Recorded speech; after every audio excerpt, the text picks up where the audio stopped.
வணக்கம். 2011 ஏப்ரல் 11 நள்ளிரவு 1 மணி. லக்னோ போற ஒரு ரயில் இருந்து ஒரு பெண்ணை திருடர்கள் தள்ளிவிடுறாங்க. எதிரே வந்த ரயில் அந்த பொண்ணோட கால் மீது ஏறி போகுது. அந்த ராத்திரி முழுக்க 49 ரயில்கள் அவளை கடந்து போகுது. எலிகள் அவளுடைய கால்களை கடிக்குது. அவளால நகர முடியல. விடியும் பொழுது அவள் தன்னுடைய காலை இழந்திருக்காள். மருத்துவமனையில எல்லோரும் சொன்னாங்க, ஐயோ பாவம், இவ எப்படி நடக்க போறான்னு. ஆனா அருணிமா சின்ஹா அழுதுகிட்டு மூளையில உட்காரல. அவங்க மனசுல ஒரு குரல் ஒலித்துக் கொண்டே இருந்தது. கடவுள் உன்னை இன்னும் உயிரோட வச்சிருக்கிறாருன்னா ஏதோ ஒரு பெரிய காரியத்துக்காகத்தான். அவங்க படுக்கையில இருந்தபடியே ஒரு பெரிய சபதம் எடுத்தாங்க. இந்த உலகமே என்னை வியந்து பார்க்கும் உயரத்துக்கு நான் போவேன் என்று. அருணிமா சின்ஹா செயற்கை காலம் மாட்டிக்கிட்டு மலையேற கிளம்பிட்டாங்க. ஆனா அந்த பயணம் சாதாரண பயணம் இல்லைங்க. அந்த செயற்கை கால் அவங்களை ஏறும் பொழுது அவங்க சதைகளை குத்தி கிழித்து ரத்தமா கொட்டும்.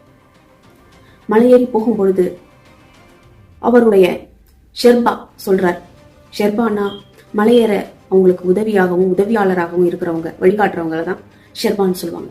அவங்க சொல்றாங்க, உங்ககிட்ட ஆக்சிஜன் ரொம்ப கம்மியா இருக்கு, கீழே இறங்கிடலாம், உயிர் படைச்சா மீண்டும் வந்து நம்ம ஏறலாம் அப்படின்னு சொல்றாங்க.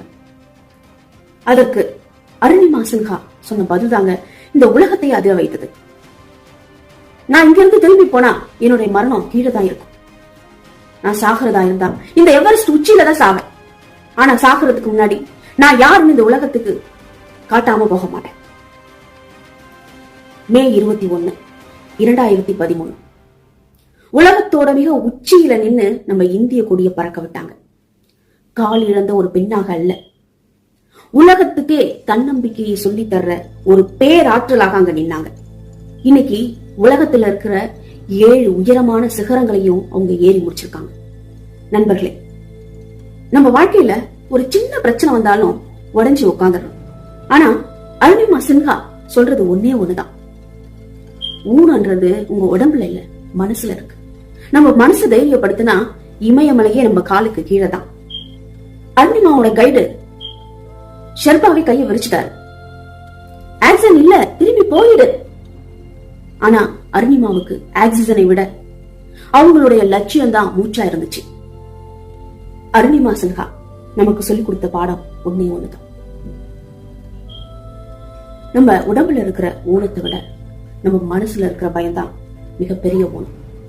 நம்ம வாழ்க்கையில ஒரு கஷ்டம் வந்துச்சுன்னா இது எனக்கு மட்டும் ஏன் நடக்குது அப்படின்னு கேட்காதீங்க, இது என்னை தாண்டி எப்படி நடக்கும்னு கேளுங்க. ஏன்னா ஒரு காலை இழந்த பெண்ணாலே இமயமலையை மிதிக்க முடியும்னா உங்களால் முடியாதது எதுவும் இல்லை. எழுந்து நில்லுங்க, உங்க எவரெஸ்ட் எதுன்னு முடிவு பண்ணுங்க.